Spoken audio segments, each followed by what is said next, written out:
Jeudi Spiritualité de ce matin parle de la sorcellerie dans son volet initiation, inconvénients et avantages. C'est la problématique de ce matin. Je commence par le Cheikh Ali. Cheikh Ali, qu'entend-on par initiation à la sorcellerie?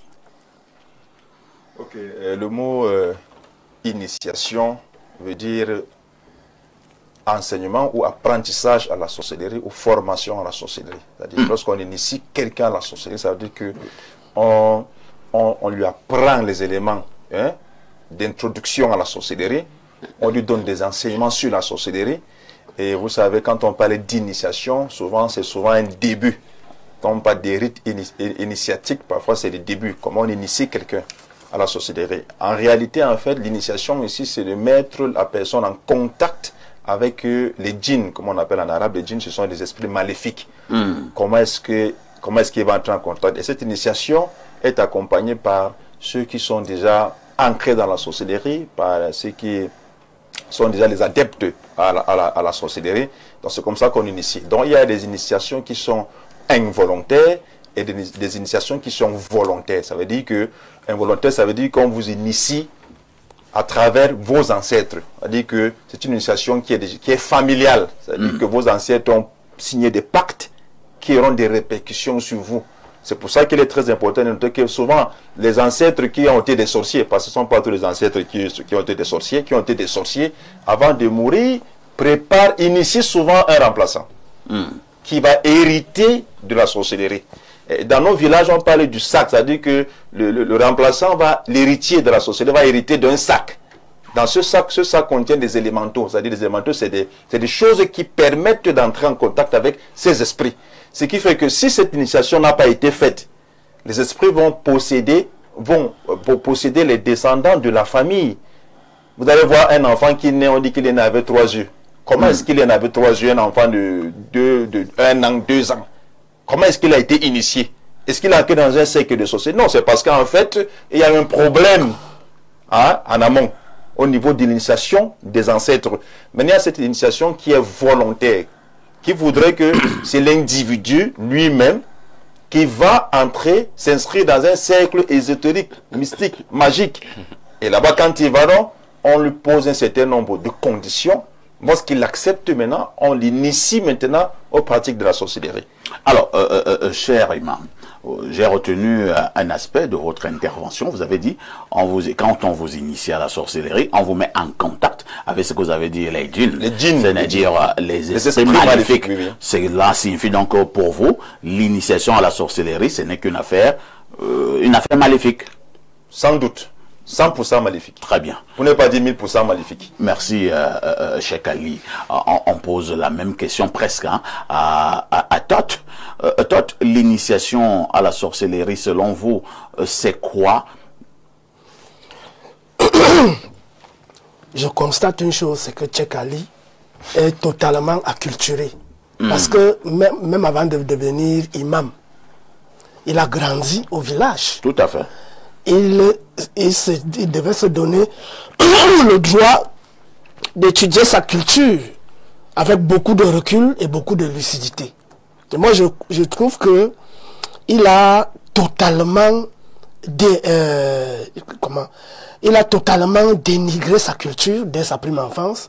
Il a toujours regardé sa culture avec beaucoup de recul, ce qui fait aujourd'hui que lorsqu'il va en parler, il va toujours en parler au sens négatif. Ça veut dire que d'après lui, les Mbombok sont des maléfiques. Parce que Cheikh Ali parle Bassa. Les hommes-là sont des maléfiques. Les Assouzons sont des maléfiques. Les Pygmées Baka qui font des massages à distance, ce sont des maléfiques. C'est ce que ça veut dire. Donc c'est le fruit des personnes acculturées, totalement acculturées. Parce que je pense que même quand tu deviens chrétien, c'est vrai que beaucoup naissent des familles chrétiennes. Mais il y a toujours quand même ce relan de conservation de ta culture qui fera en sorte que tu ne puisses pas la dénigrer au maximum. Bon, ce que je vais dire, c'est que il y a 2 types d'initiation. Oui. Bon, ce qu'on appelle sorcellerie, D'abord, ça veut dire que pour Tchekali, la sorcellerie est déjà négative. Parce qu'il faut comprendre la... Il a dit à 1000%. Voilà. Voilà. Donc, le mot sorcellerie vient du fait de lancer les sorts. Lancer un sort. Quand on pose la question à quelqu'un, quel est le sort qui t'est réservé? Quand on pose cette question à quelqu'un, tu vas voir que ça peut être un bon sort comme un mauvais sort. Est-ce que c'est le succès? Est-ce que c'est l'échec? Le succès est un sort, l'échec est un sort. Donc, le fait de lancer les sorts, c'est ça qu'on appelle la sorcellerie. Et quand je dis, mon fils, va là où tu vas à l'école, que tu aies toujours réussite, prospérité, santé, et que en fin d'année, tu m'apportes des bons résultats. Tu poses la main sur sa tête, tu coins ton front sur sa tête, tu craches un peu. Et l'enfant part, il revient avec le succès. Ça, c'est un bon sort. Quand tu dis, tu ne feras jamais rien dans ta vie, tout ce que tu toucheras va pourrir. La femme, tu n'auras pas, ou le mari, tu n'auras pas. C'est ça qu'on appelle un mauvais sort. Donc, il y a de la bonne sorcellerie et de la mauvaise sorcellerie. Mais il y a un problème, c'est que le commun des mortels, le monde vulgaire, qui ne maîtrise même pas la signification des mots, et qui prend seulement les mots, vous allez chuter, au sens vulgaire du thème, estime que la sorcellerie est déjà une chose négative. Par conséquent, je chute donc en disant, la mauvaise initiation, c'est quand on te met une entité qui te contrôle et qui t'amène à agir parfois sans ton consentement. Tu te retrouves seulement après en train d'avoir accompli un acte. Et après tu regrettes. La bonne sorcellerie, c'est l'école traditionnelle où on t'enseigne d'abord à te connaître toi-même, à connaître les plantes, la nature, à connaître la force et les forces de la lune, les forces du soleil, la force de la terre, la force de l'eau, la force de l'air, la force du feu. Et à connaître, à savoir comment tu te connectes à ta lignée ancestrale. Quand tu as tel problème, comment tu peux trouver une solution à ce problème. Et chaque arbre se reconnaissant par ses fruits, le bon sorcier est celui qui pose les actes positifs. Et le mauvais sorcier, c'est celui qui pose les actes négatifs. Voilà ce merci, merci Todd. On passe la parole à Monseigneur Ella. Monseigneur, on va évoluer dans le cadre du débat. Et là, je vous pose une préoccupation. Tout le monde peut-il être initié à la sorcellerie? Déjà que, avant que je ne parle, tout le monde naît d'abord avec un talent spirituel qui est les vous. Et avant qu'on ne définisse ce que c'est que l'initiation, on ne peut jamais parler de l'initiation sans parler de la secte, puisque le mot initiation est rattaché à une secte. Et maintenant, dans la secte, il y a la secte pernicieuse et la secte religieuse. La secte pernicieuse, c'est lorsque on commet des actes pour détruire les êtres humains qui sont nos semblables. Et la secte religieuse, c'est une secte du bien qui donne des conseils et qui t'apprend à pratiquer du bien. C'est comme ça, puisque dans la secte, il y a la secte pernicieuse et la secte religieuse. Maintenant donc, l'initiation est une cérémonie de réception qui propose une méthode de travail basée sur le libre examen et le partage fraternel pour la recherche de la vérité. Lorsque nous sommes donc initiés, lorsqu'on entre dans les initiations, il y a plusieurs rites. Et lorsque on est initié, on nous apprend beaucoup de choses. Comment utiliser les 4 éléments. Ça veut dire la terre, l'eau, le feu et l'air. Et comment maîtriser les esprits de l'eau, comment maîtriser les esprits de la forêt, comment maîtriser les esprits de l'air, comment maîtriser les esprits de la terre. Et dans cette phase, dans la phase d'apprentissage, on parle de néophyte. Un néophyte, c'est une personne qui est à peine entrée, qui est une nouvelle personne qui découvre la connaissance. Puisque quand tu es déjà initié, tu connais déjà les profondeurs du monde. comme je parle devant le public, je suis un évêque, les gens regardent mon âge et pourtant je suis un grand initié. Il n'y a pas question d'âge lorsque tu es initié.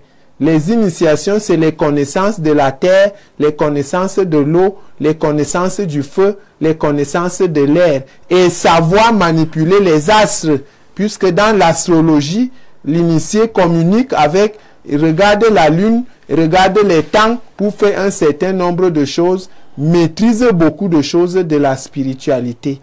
Lorsqu'on parle de la séparation, c'est lorsque ton corps quitte de la terre pour partir dans les éléments.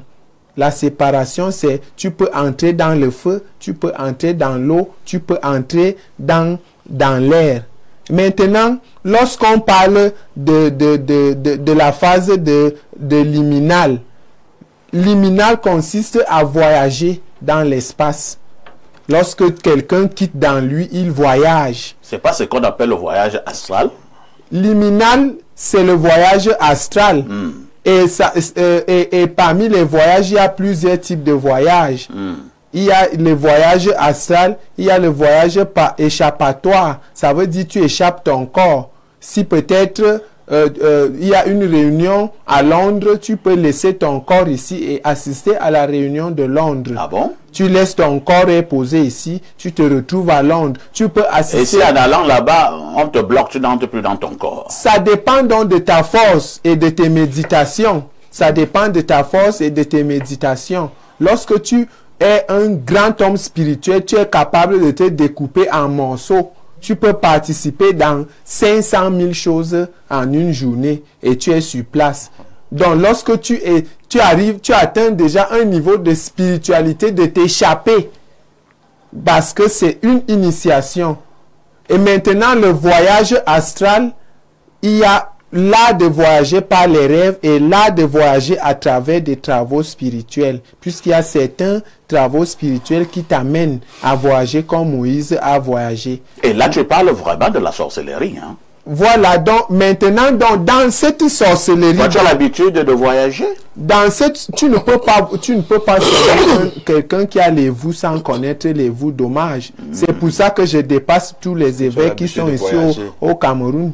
Toi, tu dépasses tous les évêques qui sont sur Cameroun. Voilà, c'est une moquerie peut-être. Vous êtes sérieux? Je suis très sérieux, puisque si on parle de démonstration, j'ai déjà fait trop de démonstrations. Il y a des évêques qui vous écoutent, hein? Je suis en train de parler, je suis vrai dans ce que je dis. Je voyage, quand je voyage, c'est pour sauver des âmes. Une personne, peut-être qui est entrée inconsciemment dans une loge, pour quitter dans cette loge, il faut que tu maîtrises la loge. Une personne qui est parti dans les voûtes pour aller le prendre et le soigner pour qu'il ne parte plus, il faut maîtriser les voûtes. Donc tu ne peux pas soigner les gens sans partir dans ce monde, sinon tu seras un réciteur des versets bibliques et au nom de Jésus, rien ne va changer. Les voûtes seront toujours là. Donc il faut maîtriser un certain nombre de choses puisque tu ne peux pas combattre ce que tu ne sais pas. Très bien. C'est dommage. Alors, maintenant, j'étais à la première question. Hein. C'est vrai que vous avez donné beaucoup d'explications là, très intéressantes également. Tout le monde peut-il être initié à la sorcellerie? Tout le monde peut être. Il y a l'initiation consciente et l'initiation inconsciente. C'est ce que les enfants subissent. L'initiation. Les enfants subissent l'initiation inconsciente. C'est ce que tous les enfants qui, maman, je vois le serpent, maman, je vois l'hibou, maman, je ne dors pas, je vois le voici qui est placé et toi, tu ne vois rien. C'est l'initiation inconsciente. Beaucoup des enfants que j'ai déjà soignés dans mon église, je sais cela. Donc, tu ne veux pas t'initier et un homme qui sait manipuler ton époux, il vient, il te force à t'initier. Il te connecte à des divinités que tu ne veux pas. Beaucoup d'enfants subissent cela. Et beaucoup de personnes... Et maintenant, l'initiation consciente, c'est quoi? L'initiation consciente, c'est que, comme Monsieur Parfait ici est là, il dit, je veux compléter certaines capacités dans ma spiritualité. Et toi-même, consciemment, tu t'avances vers celui qui a cette connaissance. Il t'apprend à l'école. il te montre certaines choses sur le terrain et j'avertis aux gens, un bon maître, c'est celui qui a d'abord les preuves de ce qu'il fait. Et beaucoup de gens s'hasardent dans la spiritualité que les maîtres leur enseignent ce qu'eux-mêmes ne pratiquent pas et ce qu'ils n'ont pas expérimenté. Merci. Donc, lorsque vous savez qu'une personne est aguerrie des démonstrations que vous avez vues, puisque moi, j'enlève l'irréel pour le réel. J'enlève l'irréel dans le réel. C'est ça ma spiritualité. Merci, Monseigneur est là pour toutes ces explications de sorcellerie en direct sur Espace Minet. Révérend Bayon, y a-t-il des bonnes initiations et des mauvaises initiations? Ce que je voudrais dire, c'est qu'il faudrait comprendre que, contrairement à tout ce qu'ils ont dit, la sorcellerie est foncièrement méchante. Ah, oui, il faudrait... Vous êtes d'accord avec l'imam? Oui, il faudrait même pas se leurrer. Parce que vous savez, je décris parfois certains qui parlent de ces choses d'être des théoriciens spirituels plutôt que des hommes spirituels qui effectivement connaissent les tenants et les aboutissants du monde spirituel, qui est dualiste, c'est-à-dire il y a le bon et il y a le mauvais. Et ces deux mondes s'affrontent. La sorcellerie est du mauvais côté. Elle a toujours eu une connotation. Et même puisque le docteur Todt, n'est-ce pas, parlait de la méconnaissance de notre culture, nous savons clairement que même au sein de notre culture, la question de sorcellerie a toujours été de connotation négative. Ainsi donc, pour répondre à votre question, c'est dit que on ne peut donc pas dire qu'il y a une initiation positive et une initiation négative. Je veux dire aussi, en direction du propos du docteur Todt tout à l'heure, c'était que il faudrait faire attention sur les questions culturelles. C'est-à-dire que la culture englobe à la fois la manière dont un peuple vit, ses connaissances, ses us, ses coutumes, mais également sa spiritualité. Il faut faire la part de choses entre l'initiation à la connaissance, aux us et aux coutumes d'une société particulière et la spiritualité de cette communauté.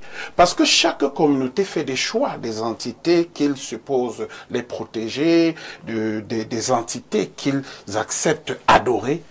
Mais la différence avec le message chrétien, c'est que le message chrétien vient pour, n'est-ce pas, apporter la lumière sur le fait que, effectivement, les peuples se sont mis à adorer des choses qu'ils ne connaissent pas. Je vous réfère à Romains chapitre 1, où la Bible dit que les hommes préfèrent adorer la créature au lieu du Créateur béni. Donc, pour dire que certains, aujourd'hui, se mettent à des initiations alors qu'ils sont en train de s'initier à des démons. Ah bon? Oui, oui, tout à fait. Ils vont, n'est-ce pas, apprendre des choses, à essayer de maîtriser le monde spirituel, à essayer de contrôler les choses qu'ils ne pourront jamais contrôler. Parce qu'à la fin de toute chose, ils réalisent qu'ils sont plutôt contrôlés, plutôt que d'avoir contrôlé un certain nombre de choses. Le seul moyen de contrôler le monde spirituel, c'est de se mettre sous le couvert de celui-là qui est Seigneur, Jésus-Christ. Merci, Révérend Bayon, de célébrer encore Jésus-Christ ce jeudi en direct sur Info TV. Alain Douc, quelqu'un peut-il trouver la mort dans une phase d'initiation? Justement, on ne nie pas ça. Ça peut être sanctionné de mort. Pourquoi? Parce que dans certains cas, vous n'avez pas des dispositions qui permettent l'investissement de votre corps ou de votre esprit par l'entité qu'on veut y semer. Et voir germer. Et vous pouvez mourir. Vous pouvez développer une maladie qui finalement, en résultat des courses, en fin de course, vous entraîne à la mort. Vous pouvez devenir fou. Ah bon? Bien sûr. Donc, il y a des initiations ratées. Il y a certains fous là dehors, c'est une fausse initiation. Pas que c'est une fausse initiation, ratée, manquée. C'est ce que je suis en train de dire. Il devient fou. Voilà, je parle ici d'incompatibilité. Il y a des gens qui ne sont pas appelés à porter en eux de telles entités. Il faut que ce soit clair. Donc, parfois, on va parler de consécration. Il y a des gens qui, de par leur consécration, vous ne savez pas comment ils sont constitués, comment ils sont nés. Ça peut passer avec eux si vous voulez leur donner de porter une telle entité. Je vais revenir sur des éléments qui ont été évoqués au cours des précédentes interventions, fort intéressantes, mais qu'il faut un tout petit peu nuancer, vous savez. On peut initier à plusieurs choses. Initiation à la comptabilité, initiation à l'informatique, initiation à ci, à ça. Initiation au droit. Initiation au droit, à la pratique journalistique. On peut initier en bien de choses. Elles peuvent être positives, ces choses, comme elles peuvent être négatives. Il faut bien qu'on se le rentre bien profond dans la tête. Et maintenant, cette apologétique qui veut qu'on instrumentalise la sorcellerie comme élément fondamental culturel négro-africaine, ça m'embête. Pourquoi? Parce que la sorcellerie, en réalité, est transculturelle, transgénérationnelle. On la retrouve dans toutes les cultures qui existent sur tous les continents. En Afrique, il y a de la sorcellerie. Je pense ici, quand j'évoque la sorcellerie, je la prends dans son acception la plus négative qu'il soit. Sorcellerie n'est même pas un mot Ewondo. Voilà. Donc, du coup, aller en Océanie, il y aura des pratiques de sorcellerie. Vous allez en Europe, c'est la même chose. Aux Amériques, c'est la même chose. On connaît ça. On connaît comment jeter des sorts, etc. Maintenant, la bonne question. Vous savez, lorsqu'on veut défendre la sorcellerie, on dit, bah, il y a la bonne sorcellerie. Vous allez voir comment moi je nuance la chose. Écoutez, la plupart du temps, il faut connaître quelle est la nature profonde d'une chose. C'est pas parce qu'on fait commerce avec une chose et qu'elle nous donne par moment d'avoir de bons bénéfices qu'épistémiquement la chose est bonne. Il faut bien qu'on comprenne ça. Et j'ai dit ici sur ce plateau, toujours au sujet de la sorcellerie, que nous les biblistes, quand on rentre dans la Bible et on veut parler de la sorcellerie, ses origines, on la voit aussi, non pas seulement comme l'étymologie, la prescrite, c'est-à-dire sortirial, lancer des sorts, on la voit aussi comme expérience extrasensorielle, à capacité à se connecter avec des entités du monde invisible. C'est aussi ça la sorcellerie. Et bibliquement, ça a commencé avec l'histoire du monde au jardin d'Éden, l'histoire de la chute. Et j'ai expliqué ici au travers d'une exégèse que quand on dit que Satan, Lucifer, a convaincu la femme qu'en réalité si elle mangeait de l'arbre de la connaissance du bien et du mal, ses yeux s'ouvriront, j'ai expliqué ici que dans le texte en araméen, ce n'est pas les yeux, c'est pas au pluriel, c'est aïn, c'est un singulier. Alors, si nous avons deux yeux naturels, pourquoi on parle Dieu au pluriel? Alors, je vous ai dit que c'est le troisième œil, la glande pinéale, et c'est elle, justement, cet organe qui nous permet de faire toutes ces expériences extrasensorielles et nous connecter avec le monde de l'invisible. Donc, l'entité qui a canalisé, qui a mentorisé la première expérience humaine, bibliquement parlant, de sorcellerie, c'est Lucifer lui-même qui investissait le corps du serpent ancien, dans la Genèse. Du coup, épistémiquement, fondamentalement parlant, même s'il y a quelques bénéfices qu'on peut tirer d'une pratique de sorcellerie, pour ceux qui défendent que la sorcellerie puisse être positive, du fait que sur le plan de l'éthique, c'est devenu, la pratique en question a été initiée, débutée, par cette entité dont le Seigneur dit dans la Bible, c'est dans l'évangile selon Jean au chapitre 10, il identifie Lucifer, Satan comme étant le voleur. Il dit ceci de lui: il ne vient que pour égorger, pour tuer, pour détruire, pour saccager. Même s'il y a un apparent bien, sur la fin ce sera un mal. Même s'il y a une apparente douceur dans les débuts, dans le fond, il y a une amertume qui se dissimule. Ça, c'est le propre de Lucifer, et c'est pour cela qu'on l'appelle le malin. Vous savez pourquoi on l'appelle le malheur? Parce qu'il est capable de ruser, et c'est ce qu'il a fait depuis le début. Maintenant, en parlant de sorcellerie, écoutez, il y a des exercices qu'on peut faire.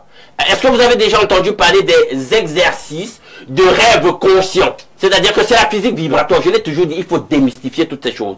Il y a des applications, j'en ai une ici avec moi, qui vous permettent d'auditionner un certain type de fréquence pour vous mettre en adéquation justement avec les fréquences qu'on a préparées, et sur le plan mental, lorsque vous dormez, vous vous assoupissez, d'être capable de faire une expérience de rêve éveillé. De telle sorte que quand celui qui fait sa sortie astrale, il vient pour vous attaquer, vous êtes, non, parce que vous savez que lorsqu'on dort, les ondes alpha du cerveau auront un autre type de fréquence, qui n'est pas la même fréquence lorsque nous sommes en éveil. Mais vous, si vous êtes donc capable de travailler sur vous, de telle sorte que même lorsque vous dormez au niveau de votre corps éthérique, vos ondes alpha du cerveau produisent la fréquence, les longueurs d'onde qui sont ceux de l'éveil, hein, celles de l'éveil, je veux dire, vous voyez l'attaque venir et vous pouvez vous défendre le plus optimalement possible parlant. C'est de la physique vibratoire, les amis. Ça n'a rien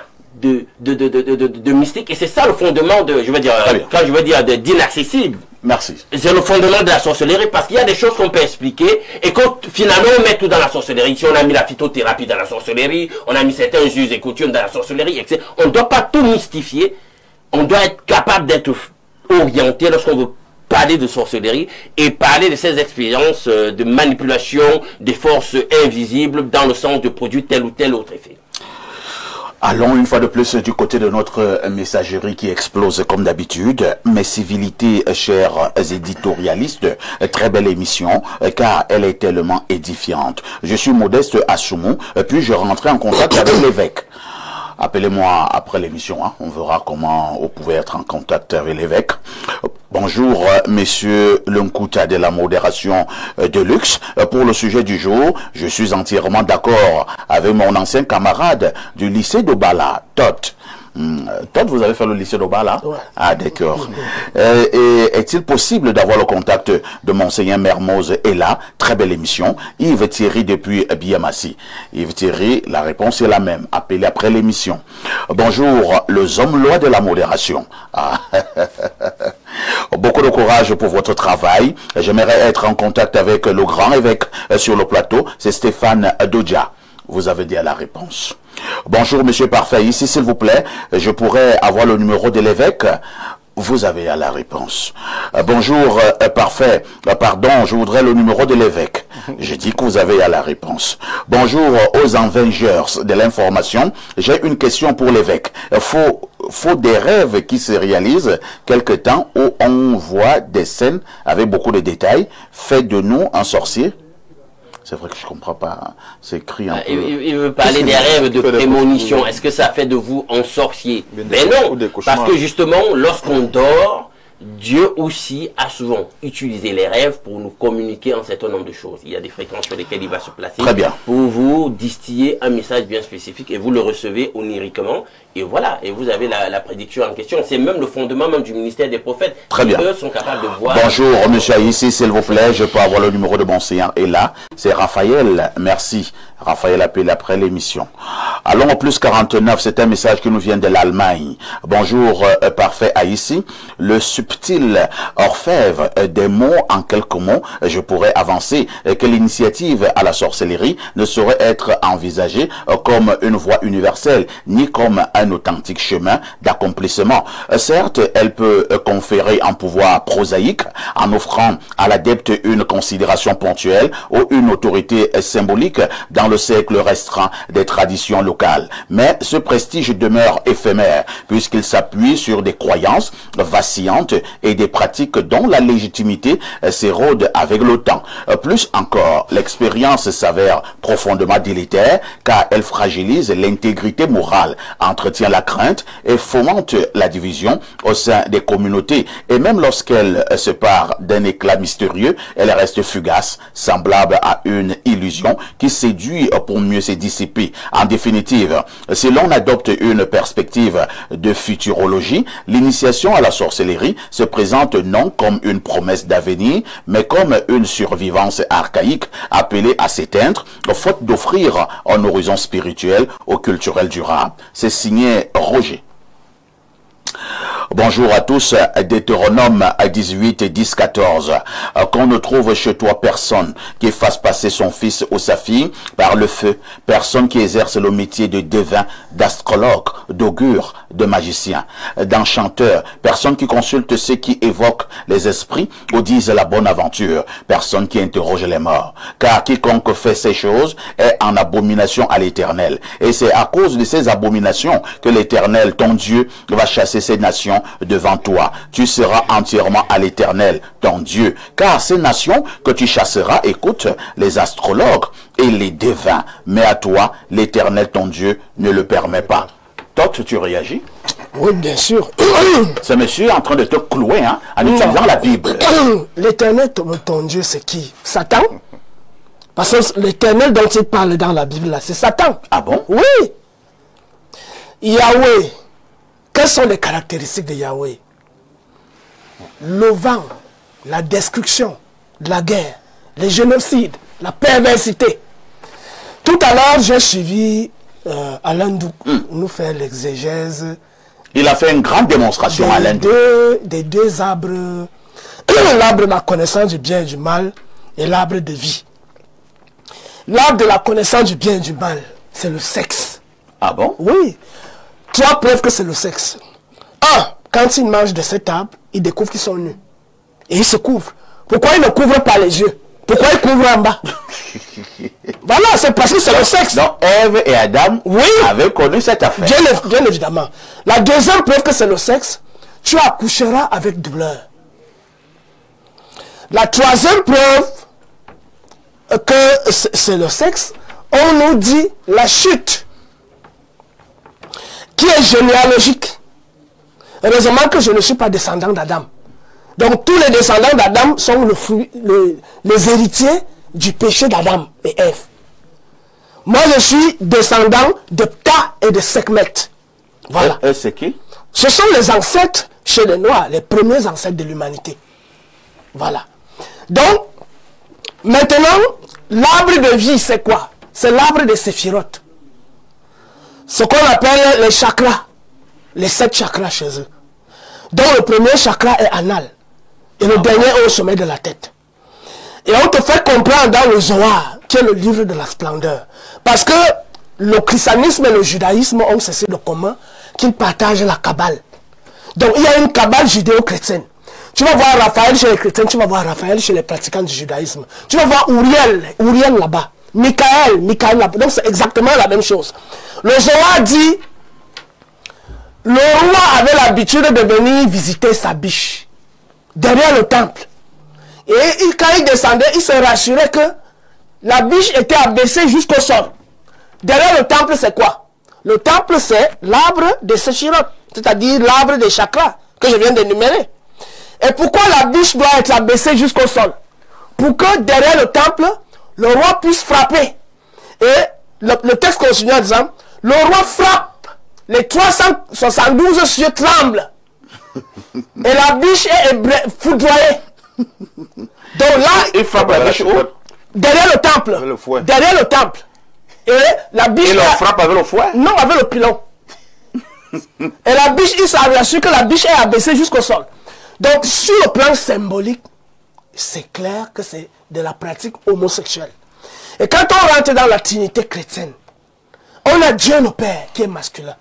On a Dieu le Saint-Esprit qui est masculin. On a Dieu le Fils qui est masculin. Alors que dans les trinités égyptiennes, on a Ptah qui est masculin, on a Sekhmet qui est féminin, et on a Nefertum qui est le Fils. Les pratiquants du judaïsme et du christianisme, comme ce sont des peuples qui ont toujours pratiqué l'homosexualité, même au niveau de la trinité, ils ont mis une trinité homosexuelle. Et les gens disent ça tous les jours. Donc, sexe, bien sûr, oui, l'esprit a un sexe. pour prouver que l'esprit a le sexe, il est écrit dans la Genèse. Les fils de Dieu virent que les filles des hommes étaient belles. Et ils descendirent pour entretenir des rapports sexuels avec ces filles. Et de cette union naquirent des géants. Donc, effectivement, cet extrait de la Genèse démontre à suffisance que... Et une chose que je vais encore ajouter. Quand vous voyez tous les anges... Quand vous voyez tous les anges... Quand vous voyez... S'il vous plaît, laissez-moi terminer mon propos. Laissez-moi terminer mon propos. Un esprit, donc pas de sexe. Non. Donc, la Genèse dit que le Fils de Dieu, quand on dit le Fils de Dieu, là, c'est les esprits qui sont descendus pour coucher avec les filles des hommes. Donc, quand on représente les anges, dans le christianisme, Rejeté. tous ces anges sont des masculins. Il n'y a aucun ange qui est une femme. On voit des hommes. Effectivement, sur la symbolique chrétienne, les anges sont des hommes. Très bien. Et on a Dieu le Père, on a Dieu le Fils, et les 12 disciples de Jésus sont tous des hommes. Donc c'est une société qui a passé le temps à mettre la femme de côté. La femme est même née par réfraction, c'est-à-dire sortie de la côte. Il y a une minute. Il y a une chose, c'est la science, l'autre, c'est la délation, l'autre, c'est la diffamation. Quand on connaît un tantinet, la science biblique, on sait que même le Christ déjà accusait un certain groupe de personnes appelées les Juifs. Il leur disait déjà, en son temps, vous enseignez non pas les voies de Dieu, mais des traditions d'hommes. Aujourd'hui, on a un judaïsme kabbalistique et rabbinique qui ne reconnaît même pas la place du Christ dans la voie du salut. Ce judaïsme est aux antipodes de la chrétienté, mais à chaque fois que toi parles, le Christ a épousé je ne t'ai pas interrompu. Le Christ a-t-il eu une femme? Non, a-t-il eu des enfants? Oh là là, est-ce qu'on t'a Il ne peut pas enseigner le chemin de la vérité si il n'a pas eu une femme. Écoutez, nous n'allons pas nous éloigner de la problématique inscrite. Non, mais il est en train de distiller des mensonges et c'est ça qui va rester dans l'esprit des gens. C'est la méfiance, c'est l'ignorance. Je voudrais répondre à Jésus n'a pas parlé, je t'ai laissé. Moi, je vais pas entendre tes arguments et toi, tu pas le sujet. Ça tombe comme château de cartes. Non, nous revenons sur le sujet. Et tu m'interromps. Nous revenons sur le sujet. Et là, je passe la parole à Monseigneur. Hein, et je lui pose une question parce que j'insiste que nous revenions sur la problématique inscrite à l'ordre du jour. Alors, Monseigneur est là. Est-ce qu'on peut initier un être humain à tout âge? On était d'accord ici qu'on peut initier les enfants à 1 an, à 2 ans. Est-ce qu'on peut également initier des gens à 10 ans? Est-ce qu'on peut initier un homme à 50 ans, à 60 ans, à 70 ans? Est-ce qu'on peut initier un être humain à tout âge? Déjà, je suis ici pour dire la vérité et à donner les vrais enseignements afin que ceux qui sont dans l'ignorance récupèrent ces enseignements. Alors, c'est une très bonne question. Vous êtes vraiment le Nkuta de la modération. Merci. Alors, je vais montrer... Pour l'instant, je ne suis pas le Nkuta de la sorcellerie. Hein? Non, de la modération, voilà. Bien dit. Donc, je vais dire aux parents, je vais dire aux panélistes de bien suivre cet enseignement aujourd'hui. La sorcellerie naît depuis le ventre. Il est écrit dans Jérémie chapitre 1, verset 1, que avant que tu ne sois né, je te connaissais déjà. C'est là où ça nous annonce déjà. Alors, permettez que je chute. Je n'ai pas encore chuté. Quand une personne parle, laissez qu'il termine. Alors, lorsque une femme porte l'enfant dans le ventre, c'est là où la sorcellerie commence. Il y a des femmes qui ne font pas des voyages astrales. Il y a des femmes qui font. Ça veut dire quoi? Quand une femme, pendant les 9 mois qu'elle porte le bébé, si c'est une femme qui a l'habitude de faire les voyages astrales, elle va contaminer cette sorcellerie à l'enfant. Alors quand l'enfant va naître, l'enfant va prendre ce que sa maman faisait, puisque quand la maman fait un voyage astral, la maman est en connexion avec le bébé qui est dans le ventre. Et quand le bébé naît, le bébé peut naître avec la sorcellerie. Il y a l'autre cas, c'est que la maman ne peut pas faire le voyage astral. L'enfant grandit bien pendant les 9 mois. Puisque si la femme fait 3 mois de voyage astral pendant qu'elle est enceinte, automatiquement le bébé devient sorcier.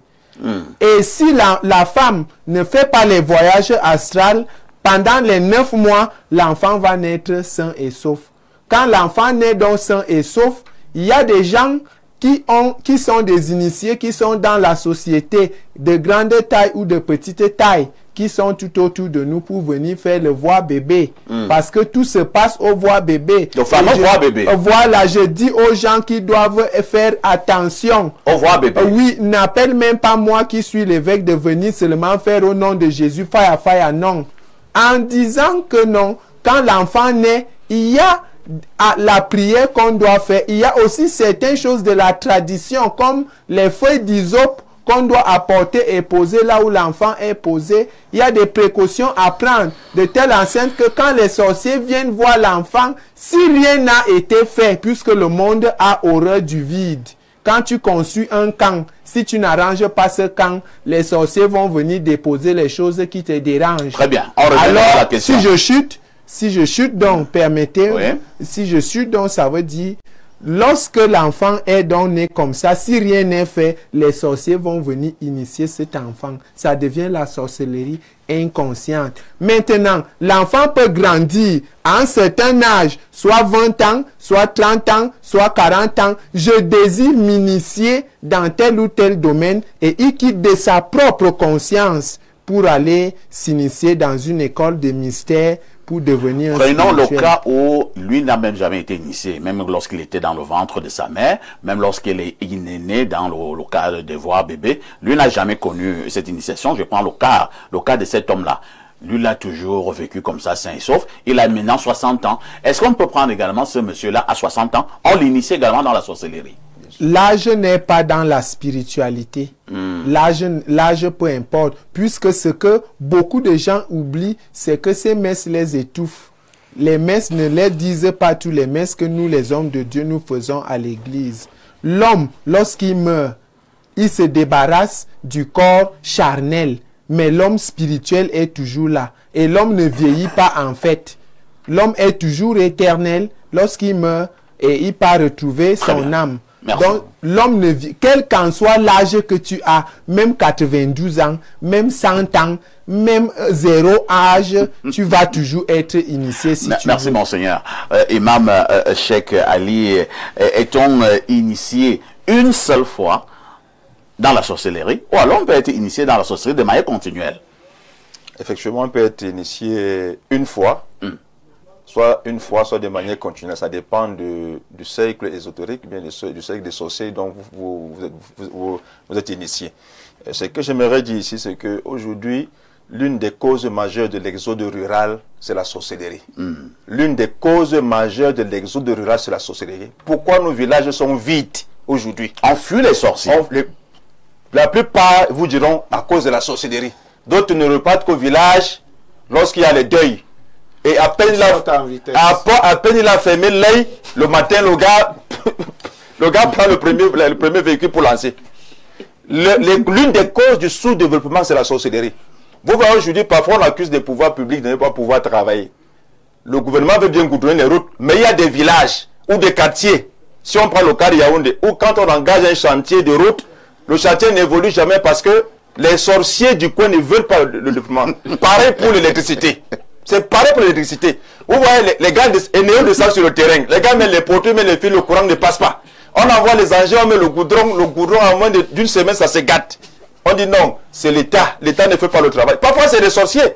Puis encore, si ceux qui doivent réaliser ces travaux sont des sorciers et que la population est sorcière, cause du sous-développement. Il n'y a rien de bon dans la sorcellerie. J'aimerais aussi dire parfois ici que il y a des gens qui traitent la sorcellerie avec la sorcellerie. Que les gens ne se laissent pas leurrer ou bluffer par les propos de beaucoup de charlatans, des sorciers dans les médias qu'on observe aujourd'hui. Lorsque vous avez affaire à un sorcier ou à un individu qui traite de la sorcellerie avec la sorcellerie, il n'a que faire ajouter sorcellerie à la sorcellerie. Ça veut dire qu'il va déloger l'esprit qui vous possède et vous faire posséder un esprit. L'évêque là. Mais il a dit que pour soigner quelqu'un qui souffre de sorcellerie, toi-même tu dois faire un voyage astral, toi-même tu dois maîtriser la sorcellerie. Parfait ici. Je pense que vous êtes vraiment l'imam de la modération. Vous avez très vite compris. Parce qu'il faut faire très attention. Si quelqu'un vous dit qu'il traite la sorcellerie avec la sorcellerie, ça veut dire qu'il vous a ajouté la sorcellerie. Comment ça se passe? Vous avez un problème qui est spirituel, mystique. Il va convoquer un esprit, un djinn, qui est plus fort, plus puissant que le djinn qui vous possède. Lorsque ce djinn viendra, son esprit viendra déloger l'esprit qui vous possède, lui va s'installer. Et vous aurez un semblant de guérison, un semblant de solution. Vous allez dire que non, le monsieur il est très fort. Quelques temps après, vous retombez dans la même situation. Très bien. Et plus pire encore. Moi, je dis à l'imam non, je n'ai pas laissé quelqu'un se sont toujours guéris jusqu'à maintenant. Mon évêque, j'ai ma réputation à Ebolova. Toute personne que j'ai soignée, c'est plutôt dans les églises de priérie là qu'on voit les mêmes choses tous les jours. En matière de religion, en matière de spiritualité, oui, c'est pas le résultat qui est important, c'est la méthodologie. Si c'est le résultat qui est important, mais tout le monde peut fournir les résultats qui sont probants. Est-ce qu'on peut donc soigner c'est pas le résultat qui est important, c'est la méthodologie. Le docteur de l'hôpital, il connaît les symptômes d'une maladie. Il a étudié la maladie. Monsieur l'évêque, même le diable soigne. Merci. Il dit ceci, il dit ceci. Il faut donc c'est mon temps de parole. Je pense que j'ai poli. Mais l'évêque vous pose quand même une question. Est-ce qu'on peut soigner ce que l'on ne connaît pas? Très bonne. On peut soigner. Vous pensez qu'un homme religieux, quand tu as le cancer, un médecin, tu ne maîtrises pas comment le cancer, ça ne et tu peut sois pas. le cancer. Ça ne peut pas faire ici. Ça ne peut même pas se faire. Monsieur l'évêque, s'il vous plaît. Ça ne peut pas se faire. Je ne suis pas là pour gâter votre affaire. Permettez-moi. Ce n'est pas une affaire. On est ici pour donner la spiritualité. Je vous dis, avec la prière, on peut soigner toutes choses. Les élémentaux, les plantes et autres, ce n'est pas interdit. Parce que les gens confondent dans la culture, ils confondent le volet mystique, magique. Non! Les plantes ont les vertus. Mais si quelqu'un vous dit que pour vous traiter, il doit d'abord voyager, il voyage par où? Il va chercher quoi? C'est un voyage astral. Il va faire quoi là-bas? Lisons. Bonjour, le panel. C'est un message qui nous vient des États-Unis. La sorcellerie dans de nombreuses cultures africaines reste un sujet complexe, mêlant croyances, traditions et réalité sociale. Pour certains, elle offre des avantages, protection spirituelle, justice invisible face à l'impunité, pouvoir personnel ou encore guérison traditionnelle. Certains y voient aussi un moyen de renforcer leur position dans la société ou d'influencer leur destin. Mais ces avantages apparents s'accompagnent de lourds inconvénients. L'initiation à la sorcellerie peut entraîner un isolement social, une dépendance psychologique ou même des conflits familiaux. Comme le message est long, je préfère m'arrêter à ce niveau. Je prends le message d'un grand et célèbre confrère. Il dit ceci: il faut faire la distanciation dans la perception du concept sorcellerie, comprendre un concept à l'aune de la perception occidentale ou judéo-chrétienne est une hérésie. La sorcellerie au sens conjecturel est de faire ce que les autres doivent subir sans comprendre pour les Africains et ce que émocher leur instinct de domination sur les autres. Si vous prenez la télévision ou l'avion, c'est la sorcellerie. Selon le code de la conquête spirituelle où l'on se retrouve. L'initiation est donc une simple école pour la captation des enjeux du monde. Bonjour, je voudrais m'adresser à Parfait ici. Le sexe n'était pas le fruit défendu, c'était réellement l'arbre fruitier au milieu du jardin d'Éden. Car Dieu a dit, allez multipliez-vous, dont le sexe était permis par Dieu. Un autre message, bonjour Parfait ici, tu es vraiment le sommet de la modération. Merci pour toutes ces émissions que tu nous livres depuis des années. Un autre message ce matin, bonjour, très belle émission. Tout ce que je peux dire est que Dieu vous pardonne, parce que ce que j'entends le voisin de l'évêque dire là me donne des frissons. C'est Fabrice de Bobogo. Oui, parfait. En quelques secondes, moi j'ai toujours dit, il y a abondamment de naissances et on distille ça dans l'esprit des gens en télévision, c'est terrible. En araméen, il y a des mots qui ne peuvent pas laisser d'équivoque. Lorsqu'on veut parler d'arbre, c'est l'arbre, yidlab.